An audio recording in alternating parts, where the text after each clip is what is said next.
Welcome back. All right, so how about a career video? And this is a career that I haven't done to this point. It always surprises me when I realize I have not done this career. And that's Trevor Linden's. Trevor Linden, of course, played for the Canucks for a very long time. And I'm sure that at any point in time, somebody would ask me, have you done a Trevor Linden video? My answer would have been, well, of course, obviously. As a Canuck fan, I would have. I'd be crazy not to have. Well, apparently, crazy. So he was a number 2 pick in 1988. He was picked right after Mike Modano. So, of course, the comparisons were rough in Vancouver to begin because Modano was a fantastic talent. And it kind of overshadowed Linden a bit at times during his run in Vancouver. So, 88-89, as a teenager, he debuts in the NHL with Vancouver. 80 games played, 30 goals, 29 assists, 59 points. He finished second in Calder voting that year. And in the playoffs, he added 3 goals, 4 assists for 7 points in 7 games. So the belief was this guy could be a superstar. This could be the future, the linchpin, the guy that's going to take this team to the promised land, right? 89-90, a bit of a sophomore slump, plays 73 games, 21 goals, 30 assists for 51 points. So he's a good 21, 30 goal scorer kind of thing, and that's fine. 90-91 in 80 games, his offense climbs. 33 goals, 37 assists, 70 points. The team itself still isn't very good. 6 games in the playoffs, he has 7 assists, and he plays in the All-Star game. But that was the year that they traded at the trade deadline for Ronning, Courtnall, and basically the Blues. All they had to give up was Dan Quinn and Garth Butcher, and the Blues just said, what would you like? What would you like? So it worked out pretty well for the Canucks as in 91-92. Linden gets 80 games played, 31 goals, 44 assists for 75 points. And in the playoffs, 13 games as Vancouver gets out of the first round for the first time in a while. 4 goals, 8 assists for 12 points. He was 9th in Hart voting that year, and he went to the All-Star game. So yeah, the hype around Trevor Linden was pretty high coming out of that season, and there was discussions of could he get above a point per game? What can he do?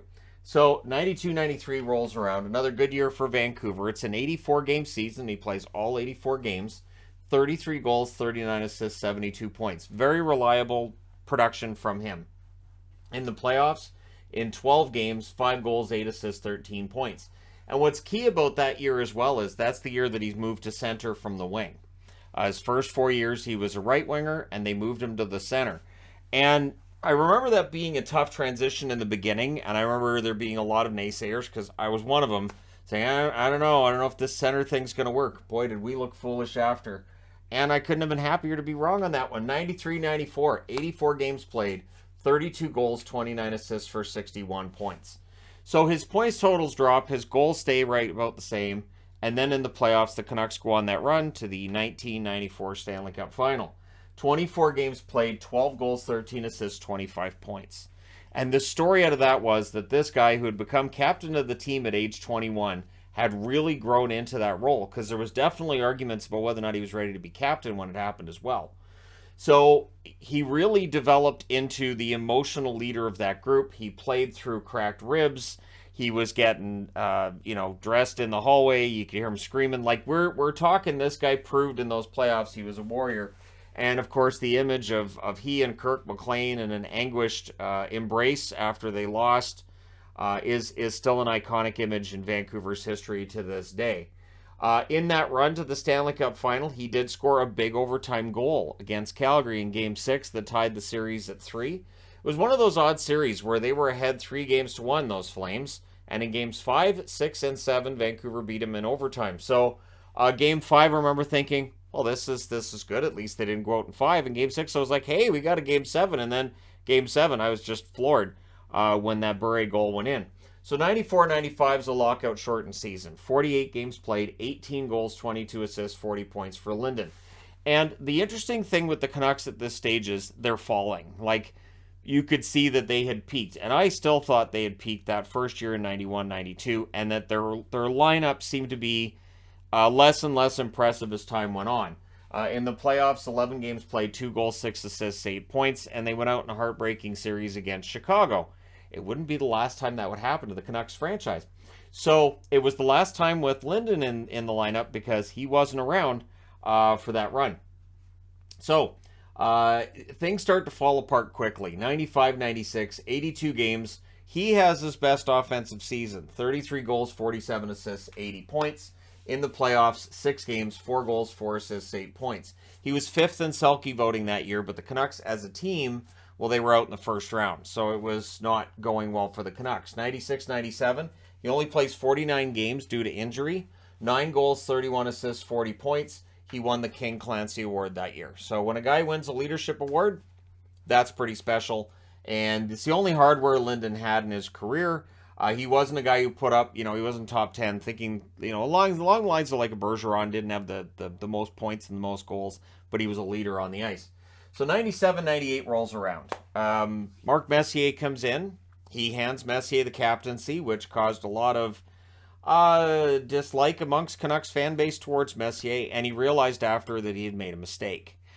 His relationship with Mike Keenan wasn't good either, and Mike Keenan directly blamed him for a 5-1 loss the Canucks suffered, to which Linden's referred to that as his darkest time in the NHL. He would put up 42 points with the Canucks, 7 goals, 14 assists, 21 points. But it was obvious really quickly that he did not match with Mike Keenan. He did not get along very well with Mark Messier. This was a team that had already, before Messier was brought in, they had already been in decline, and that just accelerated it. So February 6th, he gets out. And where does he go? The Islanders. So he goes to a team that's also going through a lot. So he was traded for the 1998 third-round pick that became Jarkko Ruutu. So that's a good pickup for the Canucks. Todd Bertuzzi and Brian McCabe. And Brian McCabe would be flipped by Brian Burke at a later date to get a draft pick that was used to pick up the Sedins. So, this was a trade that worked out pretty well for Vancouver, even though it was universally loathed by Canucks fans, because we went from having Linden as captain to having Messier as captain to not having Linden on the team anymore in a very quick period of time. So then in the 25 games with the Islanders after the trade, he records 10 goals, 7 assists, 17 points. He looked better playing for the Islanders than he had playing for Vancouver, I think because of the fact that he had no distractions. He wasn't captain anymore either. 98-99 in 82 games, 18 goals, 29 assists, 47 points. Not great point totals, but second on the Islanders that year. Then May 29th, during the offseason, he's traded for a 1999 first, which was used for Branislav Metse. So, that's a decent draft pick, I guess, but he goes to Montreal. Here he's in the home of hockey. 1999-2000, plays 50 games for Montreal. He missed some time with injury that year. 13 goals, 17 assists, 30 points. So not a fantastic rockin' start for him with Montreal. 2000-2001, plays 57 games with Montreal, 12 goals, 21 assists, 33 points. So about the same production rate in Montreal both years. March 13th, he was traded to the Washington Capitals with a 2001 second and Dana Zubris in exchange for a 2001 first, Jan Bulis, and Richard Zednik. So he's on the move again, and he goes to Washington, and after that trade, plays 12 games in the regular season, 3 goals, an assist, 4 points. In the playoffs, he had 4 assists in 6 games. It looked weird to see him in any jersey, not Vancouver's, but the fact that he was bouncing around like this just made it feel like he hadn't reached a home. It made it felt like he was kind of meandering about the league, and that, he really shouldn't have left Vancouver, because Vancouver saw the error of its ways. Keenan, Messier didn't stay in Vancouver that long. 2001-2002, 16 games played with the Capitals, 1 goal, 2 assists, 3 points. So the offense seems to be gone. And the Capitals willing to trade him. He had a pretty expensive contract as well. Well, the Canucks pick him up. On November 10th, he was traded for a 2002, or with a 2002 second-round pick in exchange for a 2002 first and a 2003 third-round pick, which became Zach Stortini. That's the most notable player of all those draft picks. So for Vancouver, he picks up, and it just works. Right out of the gate, it works. 64 games in Vancouver, 12 goals, 22 assists, 34 points. I remember seeing him back in Vancouver, wearing a different jersey than he had the first time, and he wasn't captain. But it just felt like this was where he should have been the whole time. In the playoffs, he had a goal and 4 assists for 5 points in 6 games. He was a big game guy. He was absolutely a big game player. 2002-2003, the offense kind of returns. 71 games, 19 goals, 22 assists, 41 points. That's pretty good. It's the highest goal total he'd had in a while since 95-96. It was the highest points total he had had since 98-99. And yeah, the playoffs, he showed how good he could be. With 14 games played, 1 goal, 2 assists, 3 points. And by which I mean he played a good shutdown bottom 2 center role for the Vancouver Canucks upon his return. 03-04 in 82 games played, 14 goals, 22 assists, 36 points. In the playoffs, he played 7 games, didn't record a point. So he is one of those rare players that was, there for the Bure era when things were really good. And then he was there during the West Coast Express era as well. So he saw 2 pretty successful eras for the Canucks. The problem with the Canucks eras isn't the success, it's the length. They don't last that long as an elite team in the NHL. 05-06, 82 games played, 7 goals, 9 assists, 16 points. So the offense dropped off, but again, that wasn't really Linden's game.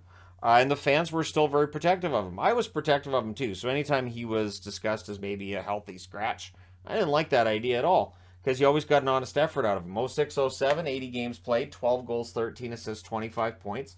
So the offense improves. And then in the 07 playoffs, 12 games played, 2 goals, 5 assists, 7 points. So now we're into, Luongo's been added to the team. And it is noteworthy that Linden's point totals in the playoffs were pretty darn good considering the regular season. And again, as the games were more important, Linden seemed to raise his game. 2007, 2008, and what would prove to be his final season, he just placed 59 games that year, 7 goals, 5 assists, 12 points, and on June 11th, he decided to retire. So he retires as a Canuck. He never should have not been a Canuck. He plays 1,382 games in his career. That's a lot. 375 goals, 492 assists for 867 points. In the playoffs, in 124 games, 34 goals, 65 assists for 99 points. And they retired his number December 17th of 2008. He joined Stan Smyl. That was the second number retired, was the number 16 of Trevor Linden. 1988, he won gold at the World Juniors. 1991, he won silver at the World Championships. And 1996, he won silver at the World Cup. He did represent Canada, 1998 Nagano Olympics, but that Canadian team finished 4th in the Olympics. That was a disappointing turnout by the Olympic team. And of course, I'm just talking about his playing career. I may do a video at some point on after his playing career, because it's pretty much as interesting as his playing career. But I'll stop there for now. So let me know your thoughts in the comment section below as always. Don't forget to hit like and subscribe if you're browsing your way through. You just happened upon this video. Thank you guys so much for watching, for all your support. I will talk to you again soon.